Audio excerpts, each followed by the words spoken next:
Des dessins qui racontaient les plus magnifiques contes qui nous enseignent de l'école.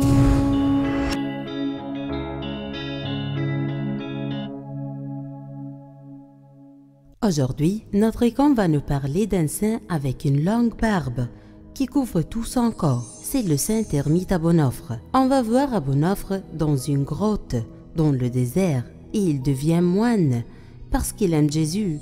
Il se trouve dans une grotte du côte de Minya, en Égypte. Abonofre, malgré son amour pour tous les moines, il préfère vivre seul dans le désert. Ses idéaux sont Jean-Baptiste et le prophète Élie. En quittant le monastère, un ange lui apparaît et dit « Je suis ton ange depuis ta naissance, et je ne te laisse pas. Continue à marcher, je vais te guider jusqu'à la place où tu vas vivre. » Il arrive à une grotte d'un homme âgé et l'ange a disparu. Cet homme l'a aidé de chercher une grotte et lui a appris comment pratiquer la vie d'ermite et de profiter de Dieu tout le temps. Il l'a accompagné pendant un mois et après ça, il va pour le visiter une fois par an. On peut voir aussi dans l'icône, à côté de la grotte, un palmier pour que notre saint puisse se nourrir. Il y a aussi un puits d'eau pour boire. Rappelez-vous le verset « Les justes croissent comme le palmier, ils s'élèvent comme le cèdre du Liban ».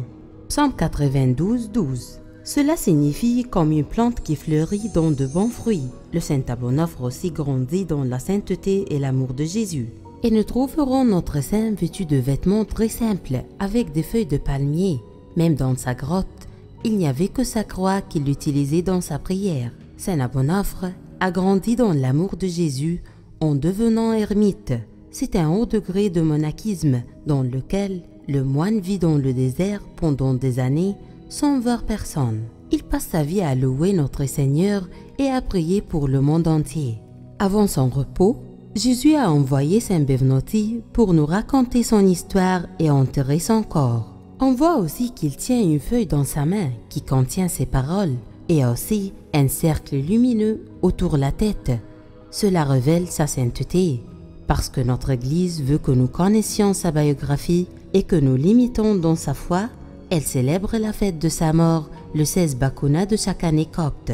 C'est l'histoire de l'icône de Saint Abonofre l'ermite, devant lequel on prie « Saint Abonofre, prie pour que Jésus nous pardonne nos péchés. » Des dessins qui racontaient les plus magnifiques contes qui nous enseignent